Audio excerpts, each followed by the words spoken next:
اللہ الرحمن الرحیم السلام علیکم ورحمۃ اللہ وبرکاتہ۔ اقصی کیانسوں قسط نمبر 47 عظیم تر اسرائیل کیا ہے؟ پچھلی مجلس کے اختتام پر بات چل رہی تھی کہ بعض حضرات عرب حکمرانوں کے بارے میں حقائق پر مشتمل تبصروں کو سوء ادب گرانتے ہیں اور مقامات مقدسہ کی تعمیر کے حوالے سے ان کی خدمات کے پیش نظر اس بارے میں سکوت کا مشورہ دیتے ہیں۔ یہ بات سن کر کرنل صاحب یاد آ جاتے ہیں، جن کی خوش اتواری ہم نے زمانہ طالب علمی کے آخر میں ملاحظہ کی تھی۔ یہ کرنل صاحب وردی اور بوٹوں کے بوجھ سے آزاد کر دیے گئے تھے، لیکن ان کا کرنیلی جتانے کا شوق سرد نہ ہوا تھا۔ وہ ہر لمحہ یہ باور کراتے رہنا چاہتے تھے کہ وہ کوئی خاص قسم کی مخلوق ہے جن کو آدمی سر کہہ کر پکارے، یس سر کہہ کر جواب دے، ان کے لیے راستہ چھوڑ دے، دروازہ کھولے، اگر ان کی سٹک گر جائے تو اٹھا کر پیش کریں، جب وہ آ جائیں تو سب مؤدب ہو جائیں، اور جب تک وہ رخصت نہ ہو جائیں تب تک ان کے رعب سے سہمے رہیں۔ اب ظاہر ہے کہ وردی اتر جانے کے بعد کون کسی کے یہ ناز اٹھاتا اور چونچلے برداشت کرتا ہے، لیکن کرنل صاحب نے اپنے ذوق انانیت کی تکمیل کے لیے یہ راستہ ڈھونڈ لیا تھا کہ وہ محلے کی مسجد کمیٹی کے صدر منتخب ہو گئے۔ اب تو خدا دے اور بندہ لے، مسجد میں گویا مارشل لا نافذ ہو گیا۔ سب سے پہلے کرنل صاحب نے مسجد کی کھڑکیوں اور دروازوں میں جالیاں لگوائیں، سین کے فرش کو جھاگ والے پاؤڈر سے مل مل کر آئینہ نما بنایا گیا۔ نالیوں کے متعلق حکم ہوا کہ چاندی کی طرح چمکی ہوئی ہونی چاہیے۔ بیت الخلاء کے لیے الگ سے چپلیں رکھوا دی گئیں۔ کیاریوں اور پودوں کو پانی لگانے کا نظام الاوقات طے کیا گیا۔ دریوں کو سونگ سونگ کر دیکھا جانے لگا کہ کہیں ان کی دھلائی باسی تو نہیں ہو گئی۔ غرض یہ کہ کرنل صاحب نے اپنی فراغت کا ایسا بھرپور حل تلاش کیا کہ فوجی چھاؤنی اور مسجد کے احاطے میں فرق کرنا دشوار ہو گیا تھا۔ بظاہر یہ سب کچھ کرنل صاحب کے دل میں موجود خانہ خدا کی خدمت کے جذبے کا مظہر تھا، لیکن کرنل صاحب کے اندر انداز و اطوار کا مشاہدہ کرنے سے جو ہم لطف لے لے کر کیا کرتے تھے، یہ بات شبے سے بالاتر ہو جاتی تھی کہ وہ یہ اب کچھ اپنی صدارت کے تحفظ، حکم دینے کی عادت کی تسکین اور انانیت سے اٹی ہوئی اکھڑ طبیعت کی تشفی کے لیے کیا کرتے تھے۔ مسجد میں ان کے آنے کا انداز، کمیٹی کے دیگر ارکان اور خدام مسجد کے ساتھ ان کا یہ رویہ، وقتاً فوقتاً ان کے نادر شاہی فرامین، سب اس امر کے غمخوار تھے کہ اس شخص کو خانہ خدا کی خدمت کے اجر و ثواب اور انوار و برکات سے کوئی غرض نہیں۔ یہ اپنی طبیعت ناموزوں کے ہاتھوں مجبور ہو کر یہ رفاہی خدمات انجام دے رہا ہے۔ جس شخص کے اقدامات حکیمانہ نہیں حاکمانہ ہوں، جس کا رویہ اخلاقیات سے عاری اور نخوت سے بھرا ہو، وہ اگر خانہ خدا سے تعلق میں اخلاص و خدمت کا دعویٰ کرے تو اس پر یقین کرنا ایسا ہے جیسا کوئی داڑھی منڈے مچھڑ پیر کو گالیوں کو پہنچی ہوئی سرکار کے تبرکات سمجھ کر سینے سے لگائے پھرے۔ حرمین شریفین کے موجودہ خدام کی تعمیری اور توسیع خدمات بلا شبہ مثالی ہیں، لیکن اس کا کیا کیجیے کہ ان میں کرنل صاحب مذکور کی عادات و اطوار کی جھلک پائی جاتی ہے۔ ان حضرات نے اپنے ملک میں کھیل، تفریح اور انٹرٹینمنٹ کو خوب فروغ دے رکھا ہے۔ یورپ و امریکہ میں کون سی ایسی تفریح ہے جو انہوں نے اپنے عوام کو گھر بیٹھے مہیا نہ کر رکھی ہو؟ لیکن مجال ہے ان کی حدود مملکت میں جہاد کے بارے میں کسی کو ایک لفظ کہنے کی اجازت ہو۔ ان کے پڑوس میں اسرائیل کا ہر نوجوان عسکری تربیت سے آراستہ، لیکن یہ محافظین حرمین اپنے نوجوانوں کے لیے جہاد کو شجر ممنوعہ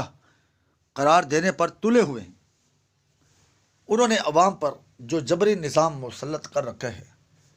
اس کی شدت کی انتہا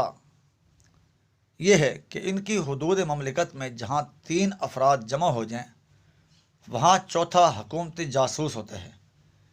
جو اس بات کی کھوج لگاتا ہے کہ کہیں شیخ اسامہ رحمہ اللہ کا تذکرہ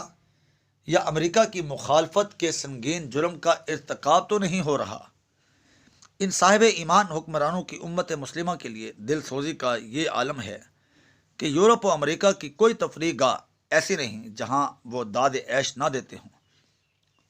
اور ان کے جو نوجوان مغربی دنیا کے تفریحی اداروں سے دل بہلائیں تو یہ ان کی حوصلہ افزائی کرتے ہیں تاکہ ان کی توجہ بٹی رہے۔ لیکن اگر کسی کے متعلق معلوم ہو جائے کہ یہ سرزمین جہاد میں جانے کا ارادہ رکھتے ہیں یا وہاں سے ہو کر آیا ہے تو اس کے متعلق ان کی تشویش اس وقت تک ختم نہیں ہوتی جب تک وہ سلاخوں کے پیچھے نہیں پہنچ جاتا۔ ویسے تو مسلمانوں کی بدحالی کا تذکرہ کرتے ان کی زبانیں نہیں تھکتی، لیکن انہوں نے اپنی جیلوں میں مجاہدین یا امریکہ مخالفین کے لیے اظہار رسانی کے جو طریقے فراہم کر رکھے ہیں ان کو سن کر انسان کو یقین نہیں آتا کہ یہ حکمران اپنے دل میں مسلمانوں کا اس قدر درد رکھتے ہوں گے۔ اس موضوع کا ذکر صاحب ایمان کے لیے کوفت و رنج کا باعث ہے، لیکن اس باز کو چھیڑے بغیر فلسطین کے ان زخموں سے آشنائی نہیں ہو سکتی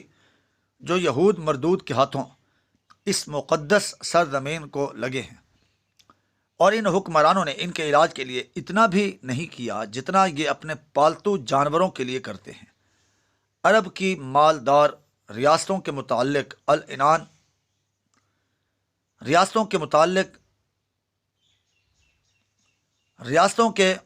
العنان بادشاہوں کی امت مسلمہ سے خیانت دنیا کے سامنے نہ آتی اگر لارڈ چرچ کی تجوری میں موجود گریٹر اسرائیل کا خفیہ نقشہ آشکارا نہ ہو جاتا۔ رچرڈ ایک کٹر یہودی تھا، انتہائی متعصب اور شدت پسند مالدار اتنا تھا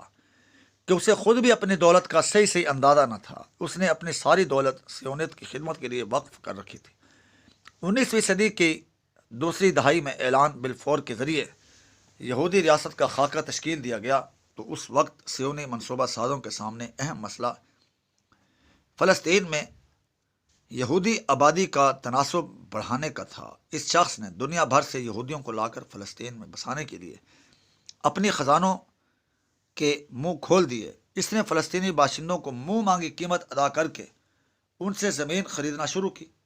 اور وہاں یہودی بستیاں تعمیر کرنے کے لیے پیسے کو بے دریغ لٹایا۔ اس وقت کے علماء نے عوام کو سختی سے منع کیا کہ وہ یہودیوں کو زمین بیچ کر اپنے پاؤں پر کلہاڑی نہ ماریں۔ درد مند مسلمانوں نے دنیا بھر کے مشاہیر علماء سے اس بارے میں فتاوی منگوائے اور عوام الناس کو مسئلہ سمجھانے کی کوشش کی، لیکن رچرڈ جیسے یہودیوں کی دولت عامت المسلمین کی نگاہوں کو خیرہ کر دیا تھا اور مہنگی قیمتوں کے لالچ میں اپنی زمین دھڑا دھڑ فروخت کرتے چلے جا رہے تھے۔ پاکستان کے شمالی علاقہ جات اور کابل کے بعض علاقوں میں یہ کھیل ایک بار پھر دہرایا جا رہا ہے۔ مشکل یہ ہے کہ عوام الناس اس وقت تک ہوش کے ناخن نہیں لیتے جب تک پانی سر سے اونچا نہیں ہو جاتا۔ علماء اکرام کی نصیحتوں اور مسلم زعماء کی اپیلوں پر کسی نے کان نہ دھرا اور رچرڈ جیسے سرمایہ دار یہودیوں کی وجہ سے فلسطینی زمینوں کی ملکیت اس وقت تک یہودیوں کے کھاتے میں منتقل ہوتی رہی جب تک یہودی اکثریت میں نہ ہو گئے۔ جیسے ہی ان کی آبادی کا تناسب مطلوبہ مقدار تک پہنچا تو انہوں نے مسلمانوں کو زبردستی ان کے گھروں سے بے دخل کر کے ہجرت پر مجبور کرنا شروع کر دیا، اور وہ دولت مسلمانوں کے کچھ کام نہ آئی جو بذمہ خود انہوں نے یہودی سرمایہ داروں سے اینٹھی تھی۔ لارڈ چرچ جب مرا تو اس کی دستاویزات سے عظیم تر اسرائیل کا نقشہ برآمد ہوا۔ اس سے معلوم ہوتا ہے کہ موجودہ اسرائیل تو ابھی ابتدائی نحوست ہے، آگے آگے نہ جانے کیا غضب دیکھنے میں آتا ہے۔ اگر یہ برآمد شدہ نقشہ آپ دیکھ لیں تو دل پر ہاتھ رکھ کر آپ بار بار سوچیں گے کہ اس نقشے میں دیے گئے رقبے جو نیل سے دجلہ تک اور صنوبر والی زمین یعنی لبنان سے کھجوروں والی زمین یعنی مدینہ منورہ تک پھیلا ہوا ہے، اب کون سا حصہ باقی رہ گیا ہے؟ ہم اور آپ بلکہ ہر وہ انسان جو روز قیامت اللہ تعالیٰ کو اس حال میں اپنے اعمال کا جواب دینا ہے کہ اس کے اور اس کے پروردگار کے درمیان کوئی اور حائل نہ ہوگا، صلیبیوں کے کندھے پر چڑھ کر آنے والے اس صہیونی طوفان کو روکنے کے لیے کیا کر رہا ہے؟ کیا ہم سب عرب حکمرانوں کی طرح اپنے آپ میں مست ہو کر یہود اور ان کے اعلی کار عیسائیوں کے لیے تمام راستے کھلے چھوڑ دیں گے؟ یہ مسلمانوں کی غیرت کو درپیش چیلنج ہے جس کے جواب کی تیاری پر ان کا مستقبل موقوف ہے، جاری ہے۔